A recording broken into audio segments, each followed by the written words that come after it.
vous avons souhaité un bon anniversaire hier.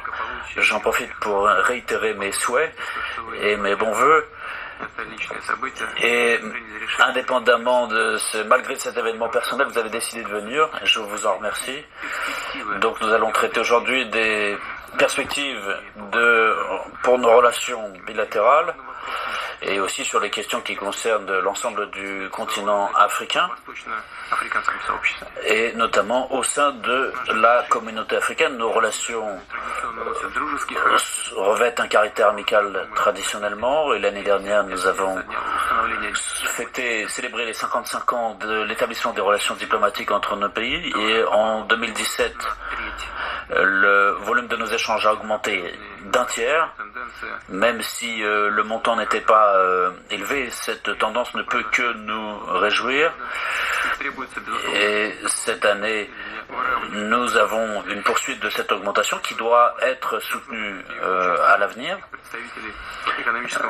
Donc aujourd'hui, dans le format du forum Russie-Afrique, les milieux d'affaires ont pu échanger. Nous avons activé nos relations sur un certain nombre d'orientations prometteuses.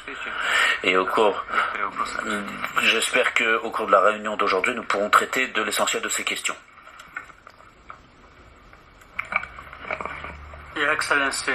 Excellence, Monsieur le Président, je tiens à vous remercier pour votre accueil vraiment chaleureux. La substance importante de la teneur de nos discussions et des questions qui ont été abordées m'amène à vous remercier une nouvelle fois pour la franchise et la largeur de vue de nos discussions.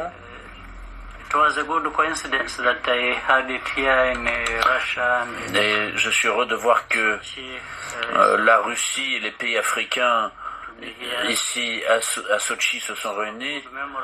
Et pour moi, c'est un grand honneur et c'est un plaisir d'avoir pu vous rencontrer.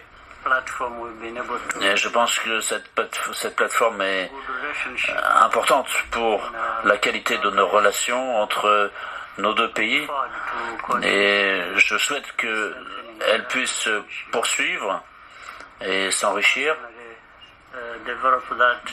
Et nous avons personnellement encouragé ces relations, vous particulièrement, Monsieur le Président, dans le contexte de nos relations et des relations en général entre l'Afrique et la Russie. Donc je vous remercie, vous et l'ensemble du gouvernement russe, pour la réussite de ce sommet Russie-Afrique. Nous sommes très satisfaits et très heureux de faire ce constat. Il y a un certain nombre de choses qui se sont déroulées aujourd'hui et l'ensemble de ma délégation établit des liens avec la partie russe sur les domaines qui nous intéressent. Et je pense que des jalons ont été posés sur cette voie avec un accord à signer. Et je suis vraiment heureux d'être ici et de voir que nous sommes des partenaires, des amis. Et j'espère que cela va continuer, je le souhaite. Je vous remercie. Mais les deux chefs d'État se sont dit satisfaits de ce sommet Russie-Afrique. Paul Kagame s'est dit satisfait également de ce renforcement bilatéral entre la Russie et son pays. Deux pays amis, je cite, d'après ses propos. Vladimir Poutine, lui, a fait le point sur ses relations bilatérales, commencées il y a 55 ans, des relations qu'il juge également amicales. Il a fait le point sur les échanges commerciaux qui ont augmenté d'un tiers en 2017. On va peut-être rejoindre tout de suite notre envoyée spéciale à Sochi, Samantha Ramsamy. Samantha, bonsoir. Merci de nous rejoindre. Dites-nous, que doit-on retenir de cet entretien entre Vladimir Poutine et Paul Kagame ? Bonsoir Nadège. Alors on vient le voir, les pourparlers bilatéraux se sont achevés à l'issue de cette deuxième journée du sommet Afrique-Russie ici à Sochi. D'abord, ce qu'il faut retenir, c'est le format quasi inédit, pour ne pas dire tout simplement inédit de ce sommet, puisque le président russe Vladimir Poutine s'est entretenu, et cela depuis la première journée, de façon bilatérale avec chacun des dirigeants africains qui se sont rendus donc à Sochi ici, où s'est déroulée cette grande messe, des entretiens bilatéraux qu'il a lancés hier et qui se sont poursuivis aujourd'hui toute la journée. Vous avez vu son dernier entretien avec Paul Kagame, le président du Rwanda. Et puis à noter également que Vladimir Poutine a co-présidé ce sommet avec son homologue égyptien Abdel Fattah al-Sisi, qui est le président en exercice de l'Union africaine. C'est donc un signal fort qui est envoyé envers le continent africain, puisque l'Union africaine, c'est cette organisation continentale qui représente donc l'ensemble des pays africains au niveau international et qui fait entendre sa voix à travers d'ailleurs aussi plusieurs mécanismes régionaux sur le continent.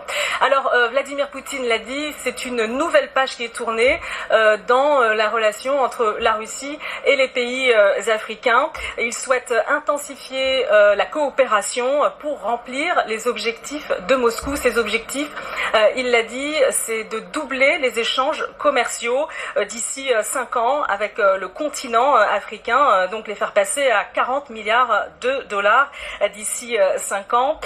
Et par ailleurs, il a aussi précisé que des sommets Afrique-Russie seront organisés désormais tous les 3 ans. Il y a eu une déclaration commune qui a été donc signée ici entre les pays africains et la Russie qui s'est engagée en matière de coopération économique bien sûr, mais aussi humanitaire, culturelle et sécuritaire.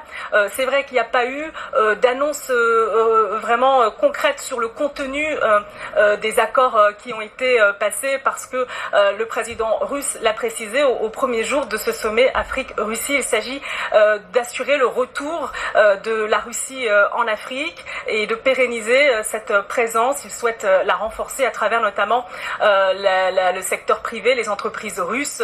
Il y a beaucoup d'opportunités de marché pour ces entreprises russes, et puis des opportunités aussi de coopération économique, notamment à travers par exemple des zones économiques spéciales. Donc il y aura un partenariat qui est fondé sur des échanges de compétences et de technologies. C'est un engagement pris par la Russie, et sur ce point précisément, eh bien la Russie est très attendue par le continent africain, qui a multiplié les échanges, notamment avec ses partenaires, souvent des anciennes colonies, et puis aussi plusieurs pays des BRICS tels que la Chine, l'Inde ou encore le Brésil, qui ont aussi souvent promis d'échanger en matière de technologie et de formation, mais souvent ces promesses n'ont pas été tenues. Par ailleurs, Vladimir Poutine qui s'est engagé aussi à soutenir le continent africain sur la scène internationale pour qu'elle fasse entendre sa voix, puisque la Russie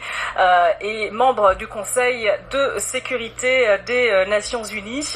Il y avait une quarantaine de chefs d'État présents. Tous n'ont pas encore quitté Sochi. Ils le feront ce soir ou à partir de demain. Donc plus d'une quarantaine